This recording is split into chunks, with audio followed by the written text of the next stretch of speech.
It's Dave, and we are reading Suetonius's from Suetonius's biography of Augustine about his various disappointments with his offspring, and we've reached a third little reading here that is in the fourth edition of Volume 3 of Ecce Romani, the Latin series that I originally started learning from back in, I don't know, like 1989, I guess.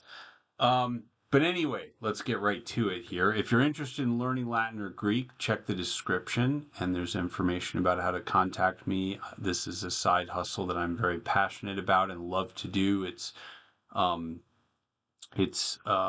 something I am very pleased to spend my weekends and evenings doing. And if you're interested in learning Latin or Greek, please feel free to contact me directly, or you can see what's in the description there.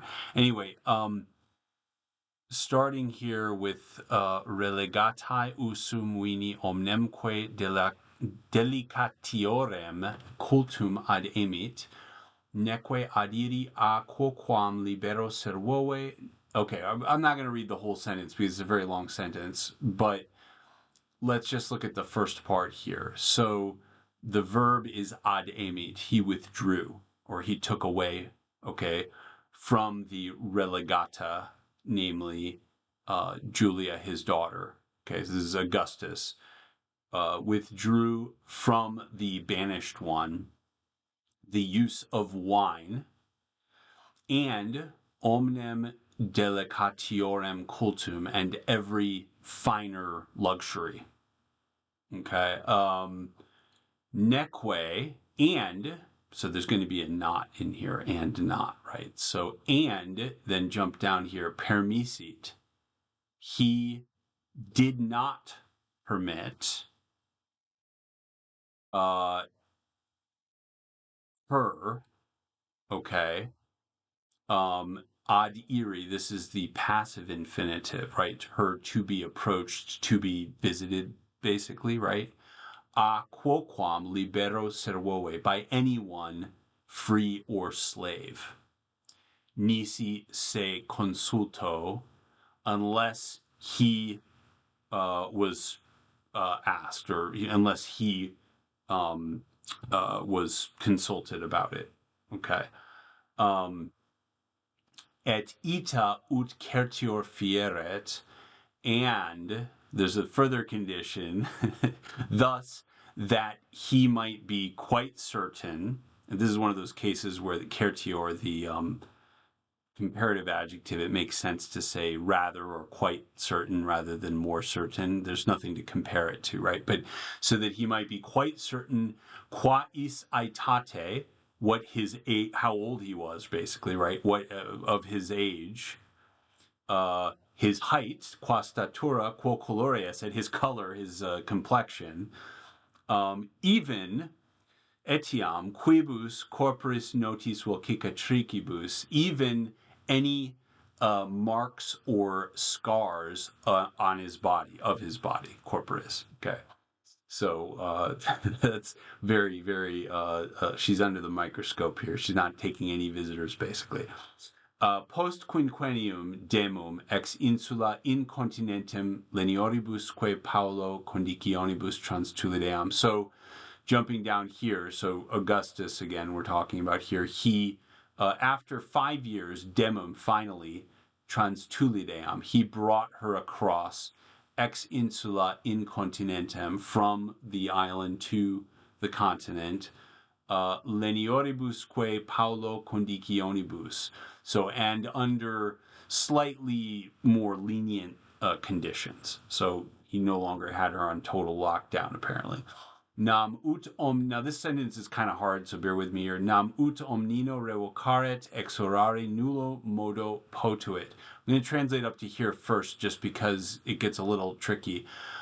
For nullo modo, by no means potuit, could he exorare, be persuaded, okay, ut omnino revocaret, to recall her entirely. In other words, he's willing to let her come back to the continent from this barren island and live under less stringent circumstances, but he's not willing to let her come all the way back to Rome and live as a member of the family in public.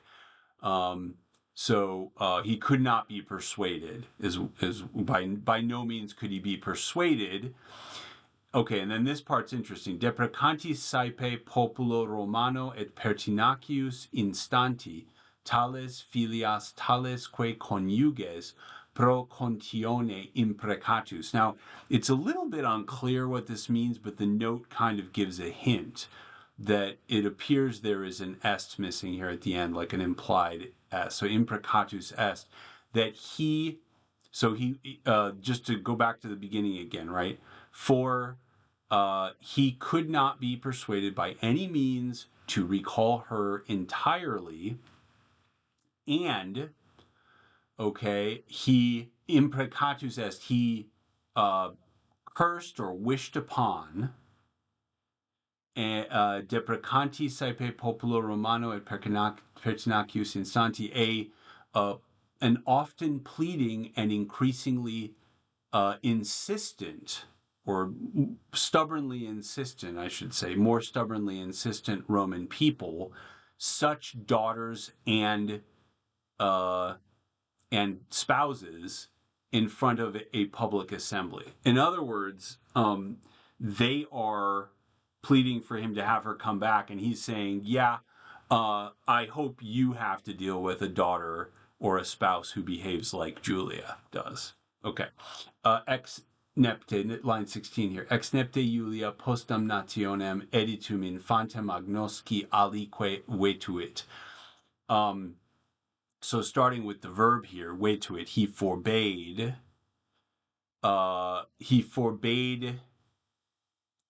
anyone, alique, he forbade editum infantem, so the infant born ex nepte Julia, from the granddaughter Julia, agnosci, to be acknowledged alique, by anyone, post damnationem, after her condemnation, after her punishment.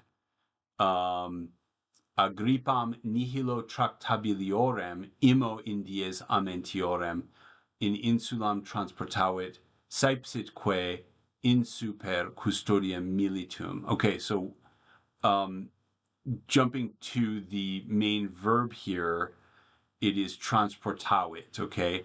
He transported to the island in Insulam Agrippa, this is his grandson Agrippa, who was by no means more manageable.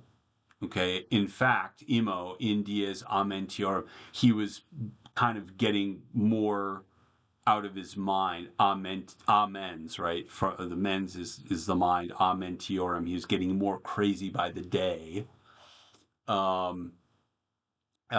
In super. Sorry, saepsitque in super custodiam militium. So he confined him, moreover, in the custody of soldiers. Pravit etiam senatus consulto.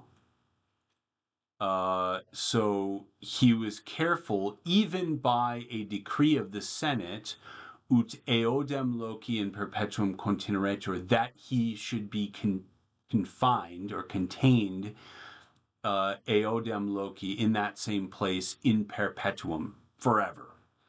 And my understanding is actually after Augustus died, the soldiers killed Agrippa. But anyway, atque, it doesn't say that here. Atque ad omnem et eus et Juliarum mentionem in gemescens proclamare etiam solebat. So the verb here, solebat, and he was accustomed ad omnem mentionem, at any mention of him, of Agrippa, and of the Julias, his daughter and granddaughter, groaning in gemescens, proclamare, to proclaim.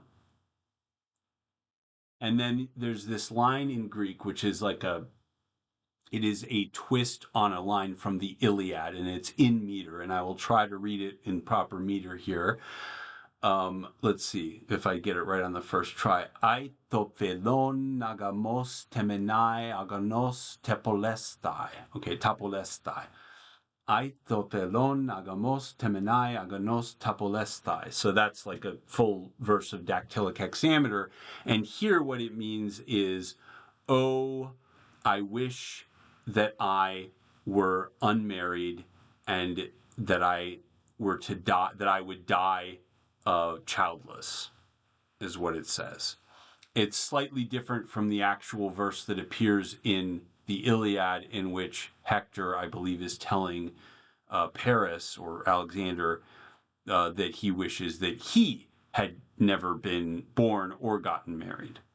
So, because of course, the Alexander Paris started the whole Trojan War thing. Anyway, so just to go back for a second here, so he would groan, right? He was accustomed to groan and to proclaim that he wished he had never had children or been married. Nec aliter eos appellare. So the appellare is a second complementary infinitive for solebat. He would also name eos. He would call them. Nec aliter, nothing other, quam, than, tres vomikas actria carcinomata sua, 3 sores or boils, and his 3 tumors. So that's some serious family drama there. If you want to learn some Latin or some Greek, get in touch with me. Hope you enjoyed it. Leave a like or something. Tell me if you're interested in seeing more of the Gospel according to Matthew or more ancient Roman writings. And see you next time. Bye-bye.